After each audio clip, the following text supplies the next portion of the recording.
And we're back, folks. Another edition of the Michigan Basketball Insider. Man, whenever we don't do it for, a little extended period of time, I feel like I'm missing it.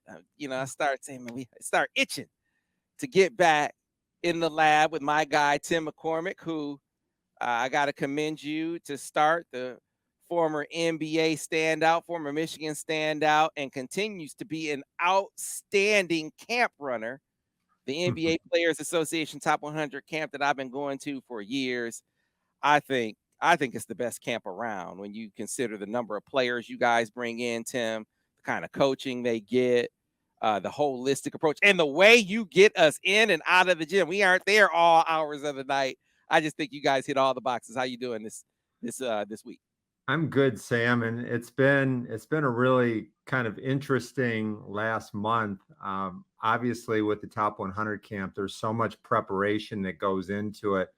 We have to recruit the players and get the NBA guys in our coaching program, and there's so many moving parts, and it's it's all encompassing for about a month before camp, and then you go to camp for 8 days before and after. You've got to make sure everything is ready for the players to arrive and make sure they get out okay. And I came home for 2 days, 4th of July, saw my wife, gave her a hug, talked to my kids, and then went to Summer League for 8 days. So it's been really a whirlwind. And it was really a lot of fun to watch basketball in the Summer League. Though it's evolved and grown so much. I can remember, 10 years ago, it was quiet. It was dead. There was no buzz. Now you've got two arenas, 80 games over 2 weeks. Everybody's watching. There's so many incredible stories. You just walk around. Oh, there's Jerry West. Hey, Pat Riley. Carmelo Anthony's there. There's Dame Lillard. It's just, everybody is there that loves basketball. The arena is full, and man, the guys play so hard. There's a lot at stake for them. So basketball is slowly becoming a year-round sport. It is, and I admit, Tim, I watched more Summer League this year because the Pistons drafted Jaden Ivey, and I was just and Jalen Duren, of course, and I was super excited about the direction where what Troy Weaver has done with this team. I think they're on the verge. I love their core that they have, and this was the fit. This was the piece we talked about it on this podcast. Like, of all the guys that you look at in this draft, I felt like Jaden Ivey was the best fit. Even if you didn't think he was the best player or the best prospect, I think the combination of his prospect level and his fit with Michigan or with the Pistons made him the guy I would have picked, even if they had a pick in the top 3. He was the guy. I'm just super excited about him being with the Pistons and what we saw in limited action in Summer League. Yeah, he's going to be great. And the other real positive thing is that with rookie transition program, which is it's probably the biggest thing that I'm responsible for, even more so than the Top 100 camp. The rookie transition program is really just a wonderful opportunity to work with the guys, but also to teach them. This is our 36th year of having rookie transition, and we take the top 60 players plus another 20 guys for teams that had loaded drafts, and we spend 4 days with them, about 8 hours of programming, and we talk to them about so many important resources that are available. You learn about finance and career development and substance abuse and relationship management, social justice. And you've got NBA players that come in and talk to them and share their wisdom. We had Jaylen Brown and Pat Connaughton and Wendell Carter. Chris Webber was there, and I got a chance to interview him in front of the rookies. That was kind of cool. Steven Silas is the coach of the Rockets. That was great. And so the closing message that I gave those guys is that you should feel like you're in good company, because over the years that I've been involved, which is approaching 30, Kevin Garnett and Kobe Bryant and Shaq and KG, and I guess I already said Kevin Garnett, but Kyrie and Harden and LeBron, Melo, everybody has sat in those exact same chairs and complained about these days are too long. But they learned and they became a professional. It jump-started their career. So it's good that the guys like Jaden Ivey and Jalen Duren, to get a chance to know them and spend time with them, are valuable because you can see the growth, just like you did last year with Cade Cunningham. Rookie transition program wasn't around when you entered the league, right? So these guys, I mean, to have someone that's been through it, made it through an NBA career, and can tell them about all the pitfalls, I think is very, very valuable. Just in passing, I'm curious, what's the single best piece of advice you think you could have used? Let's say young Tim McCormick, first round draft pick, coming out, you're sitting down and going through the career that you went through in the NBA. What's the best piece of advice you think you could have gotten if you had it to do all over again? Well, good question, Sam. I would say take ownership of your finances. You don't need to be, a CFO, but really start to learn about what a mutual fund is, and what's an annuity, and really take charge of your spending.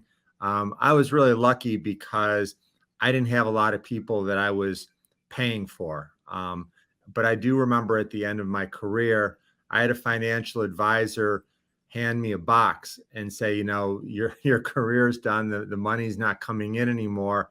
Here's all of your investments. And all of a sudden I was trying to play catch up, trying to learn what everything was. And it would have been wise to do that from day one and become a little bit more sophisticated. I eventually had a chance to learn a lot, but those are the habits. Write all of your own checks. Don't rely on somebody else. Have checks and balances with your investments. And so I share that with the rookies as well. You don't have to know everything about it, but you should learn enough that you're just not handing them a check and saying, gosh, and when I retire, I hope that I have some money left over. That's not fiscally responsible. Right. Great advice. Great advice. So what about the Michigan players in Vegas? And I just want to start first with the Michigan player in Vegas that plays for the Pistons, because I just feel like Isaiah Livers factors. I don't know this, Tim, but I feel like he factors into some of the moves they did or didn't make right here in the offseason. I mean, the Pistons could have made a play to bolster their front court even more in free agency. And I just believe that Zay's development sort of factors into the thinking there. I'm curious what you think. I agree. I've been a big fan of Zay since he was in high school. He came to my Michigan Elite 25 program, and I fell in love with his professionalism. I think that's the word. No matter what anybody says, if they ask me, what do I think professional. And he's always been that way. He takes care of his business. His rehab, he did a great job. He was patient, but he worked really hard. He sculpted his body this summer. He looks great. And I think he learned a lot last year. One of the purest shooters. He's disciplined on defense. He follows the scouting report so well, and you can just see him executing what his coaches want. I think he only played 2 games, but he had 14 and 4, which is exactly what you're looking for. Made over 40% of his threes. And this would not shock me if someday he's playing power forward for the Pistons. I know it's a small ball lineup, but he's tough and he's strong and he shoots the ball so darn well. Yeah, I mean, hey, he went up and not to say that it's the be all end all, but that block he got on Luka Garcia, he goes up and blocks Luka. I was like, man, Zay is showing that it does the height thing, the concerns you might have. That's one of those plays that makes you. I think if you're an observer and you're sort of projecting the Pistons, makes you stand up and say, all right, I know that's not an example of the guy that he's going to guard all the time in an NBA game, but that's guarding size. And that was just one of the plays that stuck out to me even more than the threes that he hit. But what about, speaking of threes being hit, we talked a lot about Caleb Houstan. right? And Tim, young fella, change of scenery. I mean, he goes out and he acquits himself really, really well in summer league down there with the Magic. He did. And I tell you what, one game made him a lot of money because right after that game, he signed a 4-year deal. And I think 2 of it is guaranteed. So that gives him plenty of time to work on his craft. Um, Before I get into his game, I want to say that I was so thoroughly impressed with spending time with him. He was very engaging. He talked about loving Michigan. And I asked him, I said, Sam and I, we do the podcast and we've never had you on. We'd like to. And he said, no, I definitely want to do that very, very soon. And I said, one of the questions that Sam and I talked about is, should Caleb come back? And so I said, why did you decide to leave ultimately? And he said, you know what? I'm a competitor and I just really want to test myself against the best. I've always dreamed about the NBA and I feel like I'm ready to take my shot. And I said, I have no complaints with that. Like, that totally makes sense. This is your shot. And we're all rooting for you as Michigan fans. So he had 20 in that first game and he looked great. He did fade after that and shot what I would say was a poor percentage. I think he ended up shooting like 25% from the field. So some of our same questions Mhm. that we had about his shooting accuracy and his consistency and his reliability, it showed again. But I'm happy that he signed that contract, and I'm going to become a huge Orlando Magic fan. Watching he and Mo and Franz, and it was pretty cool. You know who I really was impressed with? Maybe Michigan's best player, Chaundee Brown. So what did you? So tell me about when Chaundee was picked up by the Lakers last year. I said, you know what? I think that's a really good fit for him. Like, especially with what they lack on that squad. Now, it never really materialized that he became a real factor for them, but I think Chaundee is the quintessential, potentially anyway, 3-and-D guy.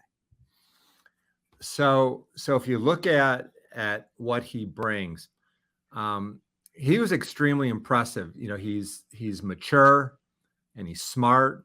About 14 points a game in limited action. He's with the Hawks now. He can really defend, and he shot the ball well. Atlanta seemed like a good fit for him. And I also think that Chaundee Brown is an NBA caliber athlete. Now, can he learn to create a little bit at the shooting guard? I don't know. I didn't see a lot of that from him in the ACC at Wake Forest. I didn't see hardly any at Michigan. But sometimes, there can be a lot more space. When you play with Trae Young and you've got the big fella rolling to the rim, like, he's surrounded with guys that can shoot. Maybe he can add that part of his game. But I liked him, and he was part because last year he didn't get invited to rookie transition program. He was there all week, and he's a leader and he's smart, and so yeah, I like him. Yeah, and so you mentioned fit there with the Hawks. Real quick with Caleb, you mentioned he has some things to work on. I wonder if you think he will get an extended look with the Magic themselves as opposed to their. And here's why I asked. Bear with me with this question for a second. It's not that I think that he would get there and shoot the lights out, but I wonder if they would let him shoot to get hot. Like, he's clearly not hot. Would they give him the opportunity to shoot to get hot because of the needs of that team? They picked Paolo Banchero number 1, and Tim, I was really like, with what they have on that team, you got Markelle Fultz, you got Jalen Suggs, you got Franz, who's a guy who is a lengthy guy who can put it on a deck and put it on the. I felt like that was a squad that needed shooting, and here you draft Paolo Banchero, who's a guy who is like a point forward, so to speak. You need some guys that are just going to park outside and shoot the basketball. Now, is Caleb ready to be that guy right now? Probably not. But No, could they park him over there and say, no, hey, see? No. no. And I'm going to tell you 2 names, and you'll know why. Paulo Banchero and Franz Wagner. They play the same position. And who do you think they're going to try to get off? They're not worried about, saying, oh, we got to steal in the second round with Caleb Houstan. Caleb's going to spend a ton of time in the G League. and the Hawk. I'm sorry, the Magic are going to get as much run for their last 2 first-round draft picks. No, I do not see. On that spot, though, where are they gonna get shooting from? Is my question. They're okay. You know what? They don't even really care about winning right now. They want to keep letting their young players get reps, and those 2 players are tons way ahead. And I would guess that Franz. Who do you think's a better shooter right now between he and Caleb? That's it. Right now, I would probably pick Franz. I don't have the numbers in front of me to bear it out, but I would pick Franz right now. I think he's more reliable. He's got a more of a repeatable stroke. But we're gonna get Caleb on, and we'll find out. All right. So Moussa, what about Moussa? So Moussa did what Moussa does. He's all about energy and athleticism. His skill set needs work. He ran the court well. He scored around the bucket. LA likes him a lot. They don't need him yet, but I think they'll spend a lot of time with him in the G League. And so he kind of did what I thought he would do. And there's a lot of upside. He's an energy guy. And can he become more of a skilled guy? All right. And then, of course, we go down the line. What about the professor? What did you see for the professor in action out there? Limited run, not a lot of opportunity, but I did hang out with his parents at the Las Vegas airport, and that was very cool. They were so proud of him, and there are varying levels of success. Like some guys are upset because they weren't a first round draft pick. Some guys didn't go high enough. They didn't go to the team that would feature them. Eli Brooks was thrilled to put on an NBA uniform and have a chance to play in the summer league. I don't think at any point did he say, if I do this or do that, maybe I'll get an NBA contract. Like, he's going to be a G League guy and a chance to make money playing basketball. I'm very proud of him, and I would love to have him on the podcast too. Sam, I'm going to start concentrating on some of these guys because they have wonderful stories, and I don't know what it's like to play in summer league. I didn't, so I think it'd be a great story. Okay, I'll rapid fire with the rest. DJ Wilson, there was a DJ Wilson sighting. Obviously a first round pick a couple years ago with the Bucks, but has bounced around a bit since, and now with Toronto. What do you think the fit is, and what did you see for him? Well, he got himself a contract out of the deal, and I think he shot well. He needed to just to get more of an opportunity because he hasn't done a lot. And when I say that, he's made $5 million in the NBA, so he has not been a failure. His goal was to play, and it was unfortunate he went to Milwaukee because he was behind Giannis and never got a chance. That was a good thing for him to get that contract because he's super athletic and he's long and he's got a lot of things that NBA players want and have and need. So it extends his career. All right, and then the 2 point guards are what's left. The most recent of which is DeVante Jones. What did you see from DJ in the games he played?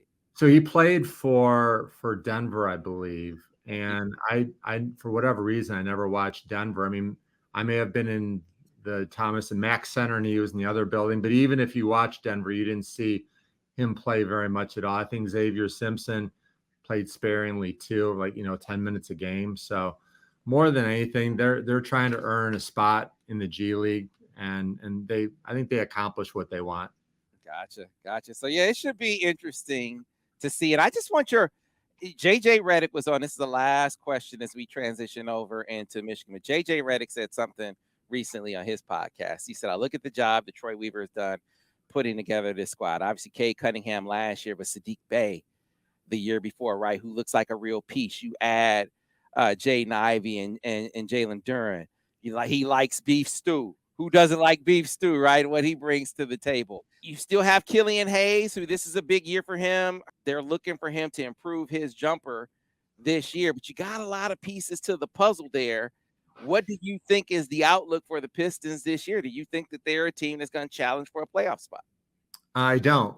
I don't. And I think that this team is making massive leaps forward, especially when you look back to the Blake Griffin era. They're light years ahead of where they were at that point.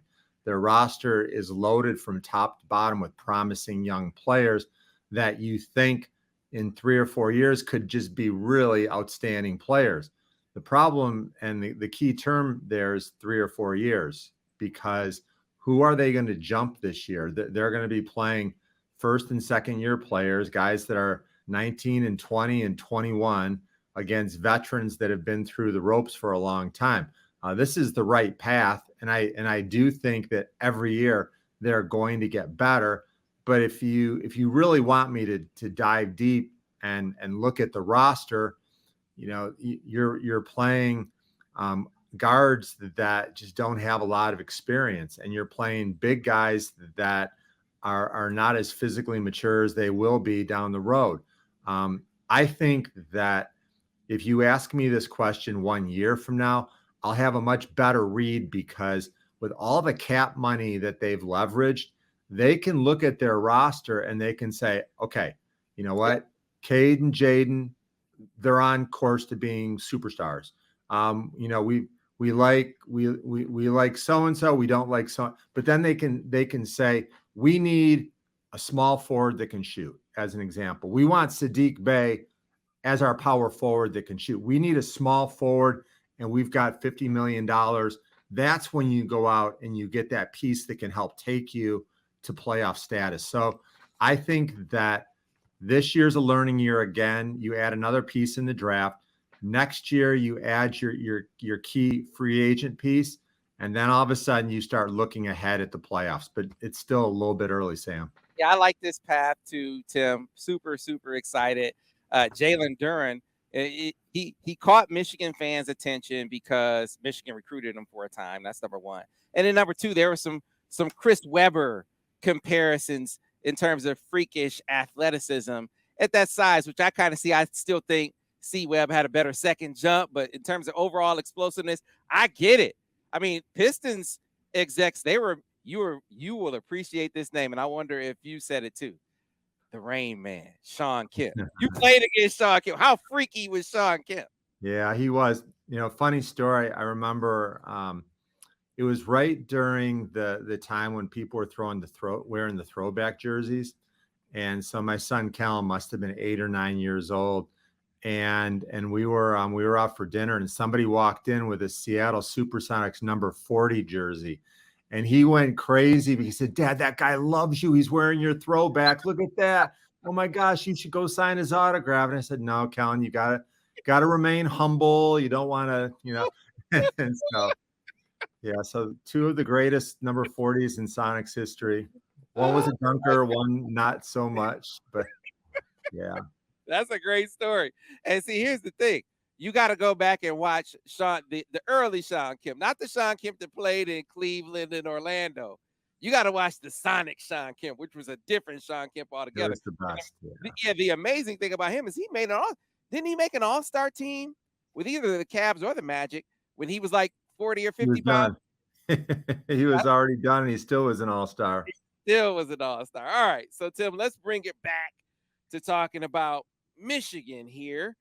And the Michigan interests at the top 100 camp. So as you go back and certainly want maybe your overall assessment from the top 100 camp, some guys maybe sit up for you or to you. And then specifically as it relates to Michigan, guys that Michigan is on, who sort of caught your attention in that regard? Yeah, it's an interesting process going through the top 100 camp, because all of a sudden, you're sitting in the gym and it's completely quiet. And then the very next day, there's 100 of the best looking prospects you've ever seen.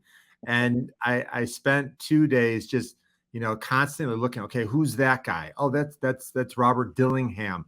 He's going to Kentucky. I remember reading about him. I love the way he plays. He's got a great feel for the game. And by the end of the week, you're starting to form opinions on them. I was very excited to see Bronny James. That's LeBron's son.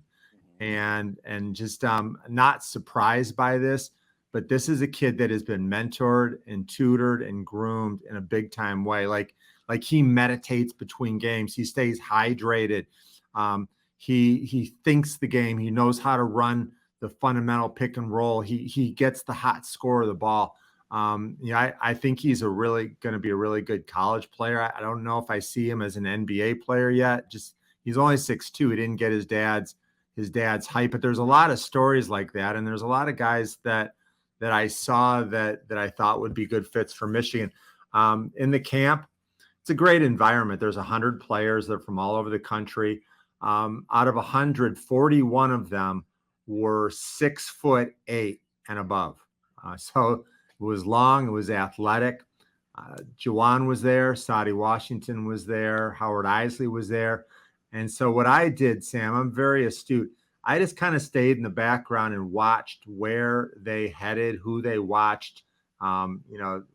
If you've got a guy you love, you follow him around. So it was fun trying to figure out, who they actually wanted. Yeah, so a couple of guys that I know they followed really, really stridently. One of them, Zayden High, another guy who you could call Zay, who 6'9", 225 pounds, that can shoot it. I've heard some scouts sort of liken him to a longer Isaiah Livers. Could you see that comparison? What did you think of Zayden High? So I never really got the sense that he's an Isaiah Livers type of shooter. I spent time with him, and I thought he was very smart and very good conversationalist. And you might say, look, I just want a guy that can put his elbow in the rim. Okay.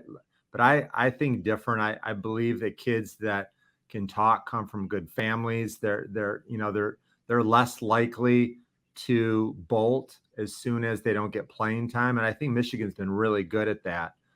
So I liked him. 6'10". Does that sound right? 6'10" or so, 6'9", 6'10". Skilled big guy. He's from Texas, and there's going to be a lot of competition. I don't know how NIL plays it out. Some of those schools have unlimited budgets, and it might be really hard to get him to leave home.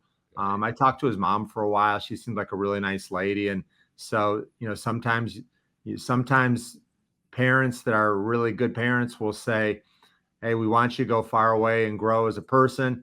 And other times the parents are so nice, the kids that don't want to leave too far from home. I want my parents to see me. So it's hard to read. But there were so many good players that were long and athletic. I didn't necessarily think he stood out as one of the great players in the camp, but I could see where his development is from. And Juwan has really developed a great feel. Sometimes he doesn't really care what the rankings say, not really caring exactly what his other staff members say. Like this is his program, and sometimes he just makes the call. So I think that's what it will come down to is Zayden High. Yeah, there were two players who earned Michigan scholarships during their time at the camp. One of them has a strong connection to Michigan. A kid named Elmarko Jackson, a combo guard from New Jersey, but playing his ball at South Kent in Connecticut now. And I was just the maturity of his game, his ability to play as well off the ball as he did on it. I think that really impressed him a ton. I know Phil Martelli had been following him, but the other coaches led by Juwan saw him during the top 100 camp. Tim, he had a Michigan offer before the end of that camp, as well as many others. I mean, Texas came through. He started really, really racking them up after the top 100 camp. Yeah, funny story. I remember watching him, and I thought, who's 82? And so I grabbed my roster and I started looking it up, and I was unimpressed because it said he was 6'10" power forward. And I thought, okay, if this guy is 6'10" power forward, he's going to be in the league next year. It was clearly a misprint, but Elmarko Jackson will remind you a little bit of Jaden Ivey. I mean, do you see that, Sam? Yeah, I can see with his ability to get downhill. I mean, I get the comparison. I think Jaden is more explosive, but yeah, in terms of a guy who could just get downhill seemingly at will, we saw that a lot during his time at the top 100 camp. And he has an arrogance about his driving ability. Like you can't stop me. I'm not sure if I'm going left and I'm going to pull up for a mid range. If I go right, I'm going all the way. His mid range shot was impressive, and he made a lot of those wow plays where everybody in the gym can sense this energy that something big's going to happen. By the end of the week, he was one of the most explosive guards that I saw. And you know what else I saw? I saw a lot of Juwan Howard at his games. Mm-hmm. Yeah, I did too. I thought that, for them, it was a measure of, could he be a guy that could play? This is my opinion. I'm not to say they're going to get Isaiah Collier, but I think that was the measure. If you offer him and you get down to the finish line with clearly a guy that's at the top of several schools' board, including, I think, Michigan's and Isaiah Collier, could Elmarko be a guy that plays with him? And I think they came away from this weekend saying that those two guys could really thrive together. A guy who, the wild play for me, I got into it thinking, man, this guy is really mature. If he runs into a guy that has the quickness to stay in front of him, look at this mid round. I mean, he had a turnaround in the mid range. I saw him with a step back in the mid range. I saw him with a spin move in the mid range. It's like, man, that's pretty impressive. And he took a few threes and shot a good clip. And just when I thought that his game was below the rim, Tim, he came and banged on some guys. It's like, man, Yeah. okay, yeah, this dude brings a lot to the table, and he's Marlon Jackson's nephew. And so when I was watching him, I had Marlon in mind. It's like, yeah, I can see that football edge in this dude on the court. That gets to your downhill or attacking arrogance that we saw from him. The other guy that got offered, Tim, is a guy that I hadn't seen before, but you could really, really tell. And he was on Elmarko's team, a dude named Somto Cyril. And I'm curious what you thought of Somto at the camp, because he's a 5-star guy who I think the way Michigan's ability with international players here recently and how well they've done, I think that's something that's probably going to resonate with him as they get deeper into his recruitment. I'm impressed with the pronunciation, and I feel like there's a lot of missing letters in his name. I was joking. I just called him 94. he seemed to like that.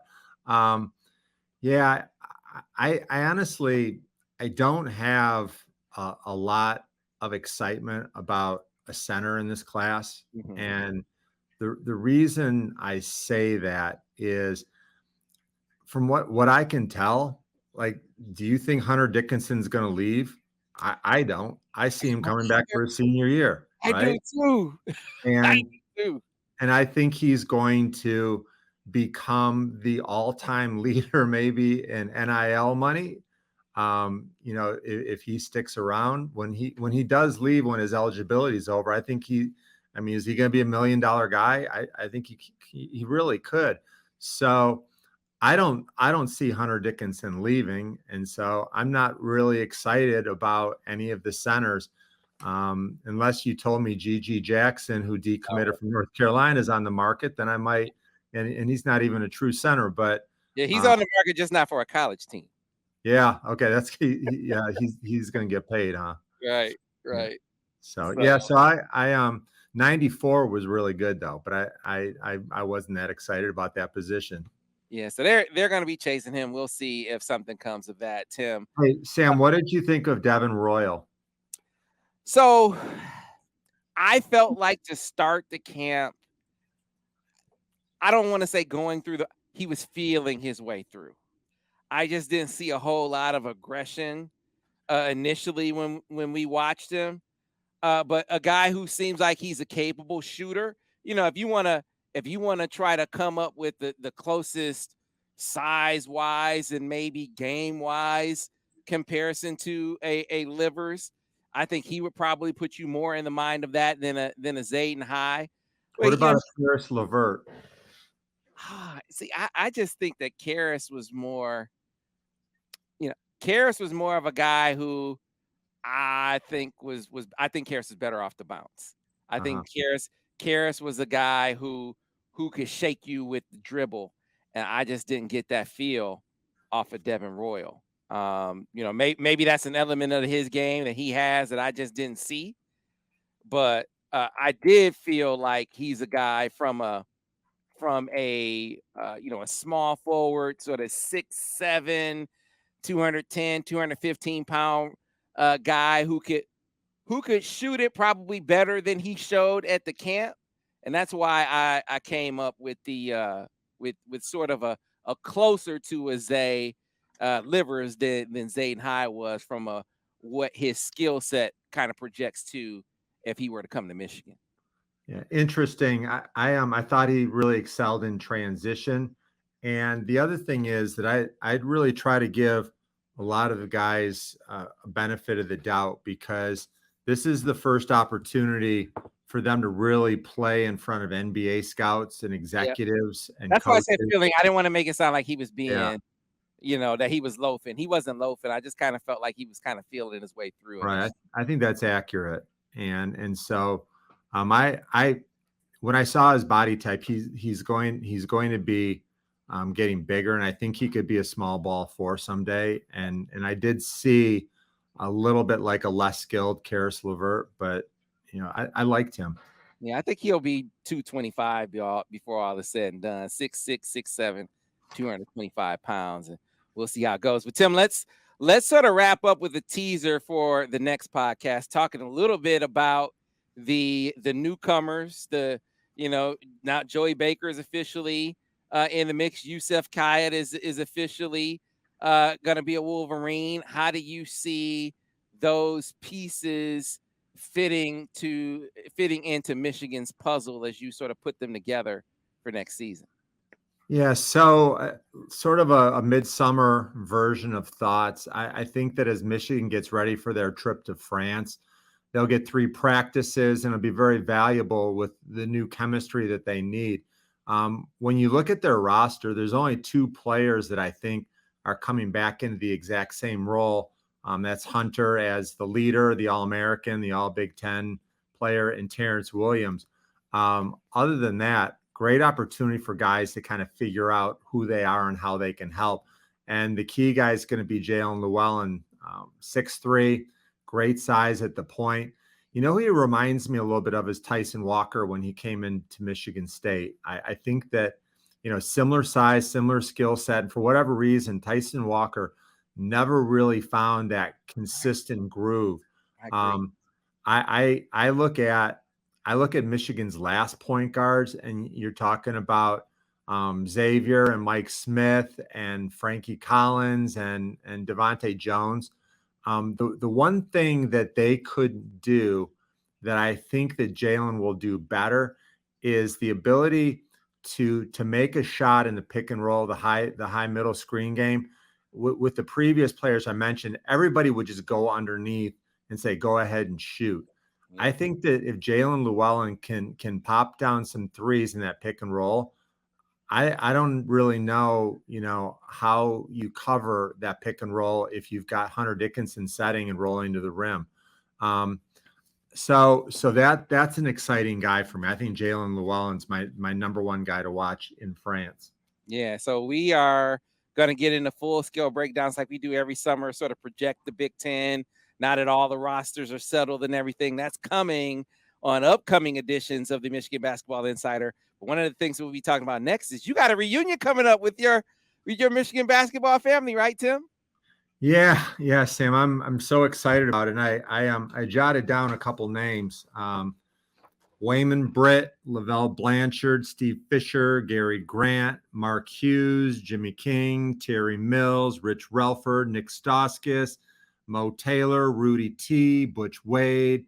Did I mention the judge will be there? My guy, Antoine Jobert. So I can't wait to see them. Yeah, it's going to be a blast, and certainly we'll be giving you guys a recap of that and much more. If you like this podcast, be sure to rate it, be sure to review it, be sure to tell all your friends about it, be sure to, if you watch us, be sure to subscribe to the YouTube channel. If there's something that you want us to talk about, drop it in the comments. We'll make sure we try to squeeze that in as well. Until the next time, thanks for listening to the Michigan Basketball Insider.